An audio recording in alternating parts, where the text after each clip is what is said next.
Two athletes stand at the starting line in ancient Olympia. Same training, same genetics, and the same years of preparation, grinding through sand and heat. But there is one difference. One of them ate a full breakfast 2 hours ago. Bread soaked in olive oil, cheese, dried figs, everything his body might need for explosive energy. The other has not eaten since yesterday evening. His stomach is empty. So by modern standards, he should be weaker. But what happens next will challenge everything we think we know about performance. The signal drops. They sprint. 30 seconds in, the fed athlete's legs feel heavy. His breathing labored. Blood diverted to his gut, still processing that meal. The hungry one moves like his body weighs nothing. Each stride clean and powerful, with no internal weight dragging him down. This was not a single fluke. This pattern repeated across centuries of Greek athletic culture, documented in texts that historians largely ignored because it contradicted everything modern fitness believes about fueling performance. Walk into any gym today, and you will hear the same advice echoing off every wall. Eat before you train, or you will lose muscle. Never skip breakfast, or your metabolism crashes. Fuel every 3 hours, or your body enters starvation mode and clings to fat. The Greeks would have called this madness. They trained hungry, competed hungry, and built bodies that remain the gold standard of human physique 2,000 years after they died. The marble statues standing in museums, with shoulders and abs that modern bodybuilders study and try to replicate, document real bodies carved in stone because they represented an achievable ideal. And here is what nobody in the supplement industry wants you to understand. Those men did not achieve those results despite training on empty stomachs. They achieved them because of it. So if you want to understand how fasting actually shaped their strength, their health, and even the way they thought, stay with me, because the perfect physique, to the Greeks, was never just about muscle. It was about building a body that functioned efficiently, a mind that remained sharp, and a system that stayed resilient over time. And the real advantage had nothing to do with skipping meals for aesthetics, and everything to do with how and why they used hunger as a deliberate tool to train all three. Because the Greeks understood something we have completely forgotten. The body follows the mind, and hunger was the tool they used to train it. Pythagoras wasn't just a mathematician proving theorems. He was also studying human performance in ways that would make modern researchers uncomfortable. He fasted for 40 days before taking major exams at the Alexandria School. Not as a spiritual practice, but as preparation. Afterward, he documented something that contradicted all common sense about how brains need constant glucose. His mental clarity increased dramatically. His physical capability improved, and his focus sharpened to a point where complex problems became simple. He was so convinced by the results that he refused to teach advanced students until they'd fasted themselves. If you wanted access to higher knowledge, you first had to prove you could master the most basic human drive: appetite. Here is what was happening inside his body that he could not measure but clearly observed through outcomes. When you eat constantly, insulin stays elevated, locking fat into cells and preventing your body from accessing stored energy. Your metabolism becomes inflexible, dependent on external fuel arriving every few hours, or performance collapses. Blood flow gets diverted to digestion, pulling resources from muscles and brain. When you train fasted, everything inverts. Insulin drops, unlocking stored energy. Fat oxidation increases because your body has to pull from reserves. Growth hormone spikes naturally during fasting windows, preserving muscle while body composition improves. Blood stays available for working muscles and cognitive function instead of being trapped in your gut processing breakfast. Greek athletes were not just maintaining performance despite hunger. They were accessing a metabolic state that made them more efficient. Their bodies learned to switch fuel sources smoothly, burning fat when food was absent and storing nutrients efficiently when food returned. Modern bodies never learn this flexibility because we panic at the first stomach rumble and immediately eat something to silence it. The Greeks treated that rumble as a signal that training could begin. We treat it as an emergency that must be fixed before anything productive can happen. But what if hunger wasn't just performance optimization? What if it was medicine?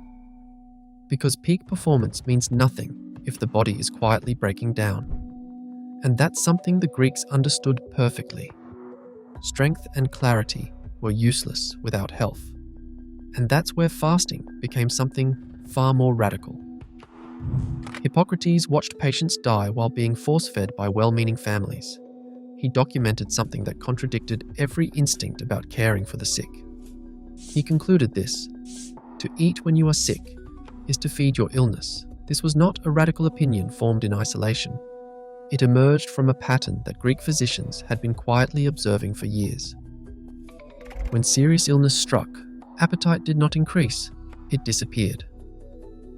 And the body seemed to reject food on its own.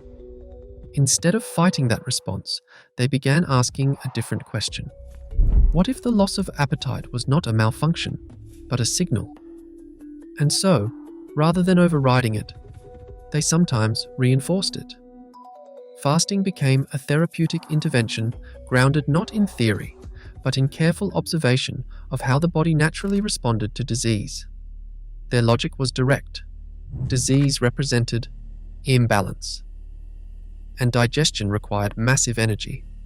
If the body was desperately trying to heal, forcing it to simultaneously process food seemed like sabotage. When the body enters fasted states, insulin drops and inflammatory markers decrease. That process is called autophagy, which means damaged cellular components get broken down and recycled. So your cells literally eat their own garbage to clean the house. This cellular cleanup earned a Nobel Prize when scientists finally understood the mechanism. But it has been happening in human bodies since we evolved, particularly during the fasting periods our ancestors experienced regularly between successful hunts. Short fasting periods trigger repair pathways that modern medicine is learning to manipulate pharmaceutically. They improve metabolic regulation. They increase stress resistance at the cellular level. And they reduce chronic inflammation, driving most diseases that kill people in developed countries. Hippocrates did not know the word autophagy.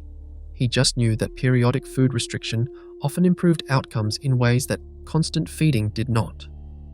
And this philosophy extended far beyond medicine into how the sharpest minds prepared themselves for intellectual work. Because the Greeks didn't separate physical excellence from mental excellence. A resilient body supported a sharper mind, and a sharper mind built a stronger body. And surprisingly, fasting became the link between the two. Take Plato, who stood before his students and made an announcement that would seem absurd in modern universities. Advanced philosophy lessons were now restricted to those who had fasted. If you wanted access to higher teachings, you first proved you could control the most basic biological drive. This was not just a random thought experiment. It was based on something philosophers consistently noticed across ancient Greece. The mind functioned differently when the stomach was empty. Thoughts became sharper. Focus intensified. The usual mental fog that followed meals simply did not appear.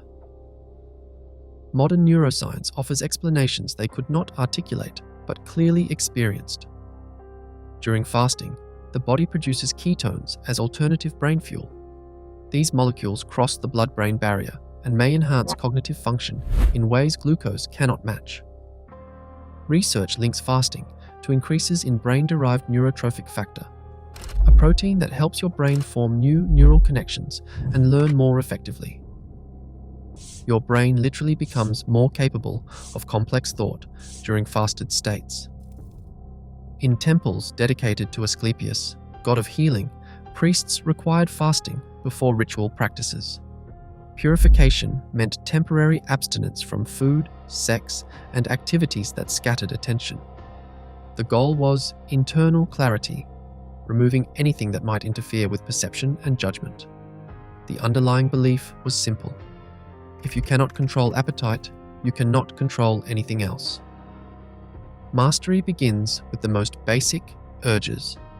Compare this to modern life where we eat constantly while distracted, chase dopamine from processed food engineered to override satiety signals, and silence hunger within minutes of feeling it. Then we wonder why focus feels impossible, why attention spans shrink, and why mental clarity seems rare. The Greeks believed hunger was a teacher, forcing patience and demanding presence, while training willpower through direct repeated experience. They did not avoid it. They used it deliberately as preparation for important mental work. So when we look at those marble bodies and ask how they achieved that level of physical perfection, we are asking the wrong question. The real question is, what kind of mind does it take to build it? It is the kind that understands restraint. Return to the starting line in Olympia. The difference between those two athletes was not magical nutrition or superior genetics.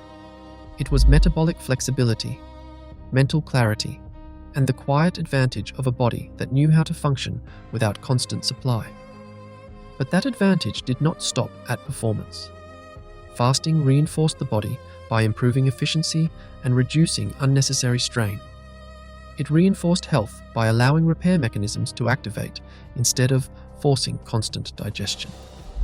And it reinforced the mind by demanding discipline, sharpening focus, and training restraint at the most basic level.